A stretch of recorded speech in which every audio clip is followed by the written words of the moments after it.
1000 BC میں یہ تعمیر ہوا ہے، ہیکل جس کو کہتے تھے وہ، اور وہ آج کل جیسے ٹیمپل کہتے ہیں، ٹیمپل آف سولومن، یعنی ہیکل سلیمانی یا معبد سلیمانی، ہم اسے مسجد اقصیٰ کہیں گے، دور کی مسجد۔ اس کے بعد وہ یہ ہے کہ تقریباً 600 قبل مسیح میں 587 ایگزیکٹلی اس میں اس کو گرا دیا گیا نیبوکڈنیزر نے۔ پھر یہ کہ تقریباً 200 برس کے بعد دوبارہ بنائی گئی اسی جگہ پر، پھر اسے 70 عیسوی میں پھر گرا دیا گیا، وہ آج تک گری پڑی ہے۔ تو جب حضور صلی اللہ علیہ وسلم کو معراج ہوا ہے تو وہاں کوئی عمارت نہیں تھی، البتہ یہ کہ معلوم ہوتا ہے کہ ایک گرجا وہاں پر بنا دیا گیا تھا، اس لیے کہ یہ جب ہیڈریان نے اس کو آباد کیا دوبارہ سن 70 میں تو تباہ و برباد کر دیا تھا ٹائٹس رومی نے سن 70 عیسوی میں، حضرت عیسیٰ علیہ السلام کے رفع سماوی کے 40 برس کے بعد، تو اس نے گرا دیا اور پورا شہر ویران کر دیا۔ لیکن پھر 60-70 برس کے بعد وہ ایمپرر تھا ہیڈریان رومن ایمپرر، اس نے دوبارہ آباد کیا، اور دوبارہ آباد کیا تو اس کا نام ایلیا رکھا، اب یروشلم نہیں رہا۔ اور پھر یہ کہ جب سن 300 عیسوی میں جو ایمپرر کانسٹنٹائن تھا قسطنطین، وہ جب عیسائی ہو گیا تو اب یہ پوری مملکت عیسائی ہو گئی، تو پھر وہاں ایک گرجا تعمیر کر دیا گیا۔ اس گرجا میں حضرت عمر گئے تھے، جب انہوں نے ہینڈ اوور کیا ہے حضرت عمر کو وہاں کے عیسائیوں نے،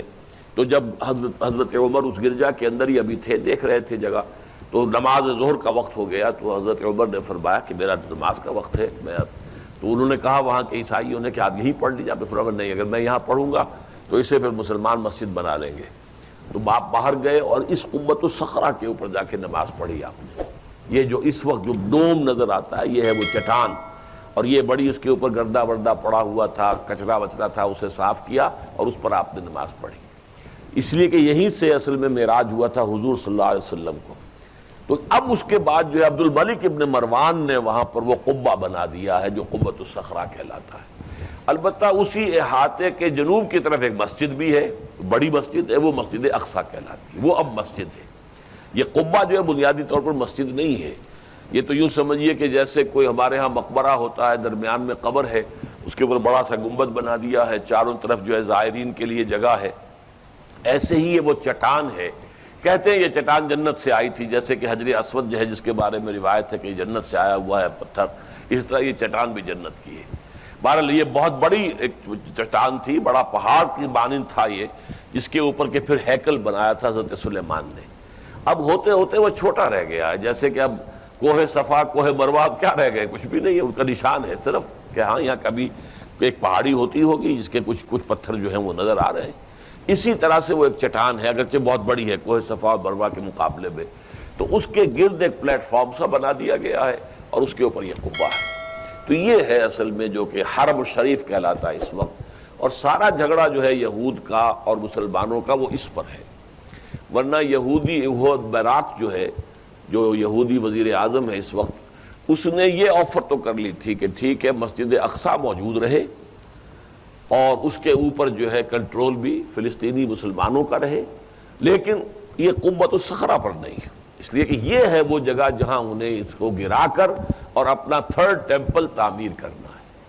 یہ انہوں نے اپنے یہودی جو مذہبی عناصر ہیں انہیں رشوت دے رکھی ہے کہ باقی ہر معاملے میں تم ہمیں اجازت دے دو کہ ہم نے سینائی واپس کر دیا، ٹھیک ہے، گولان ہائٹس بھی واپس کر دیں گے شام کو، اور اسی طریقے سے ویسٹ بینک وغیرہ پر ہم ایک فلسطینی ریاست بنا رہے ہیں، تم اس کی اجازت ہمیں دے دو،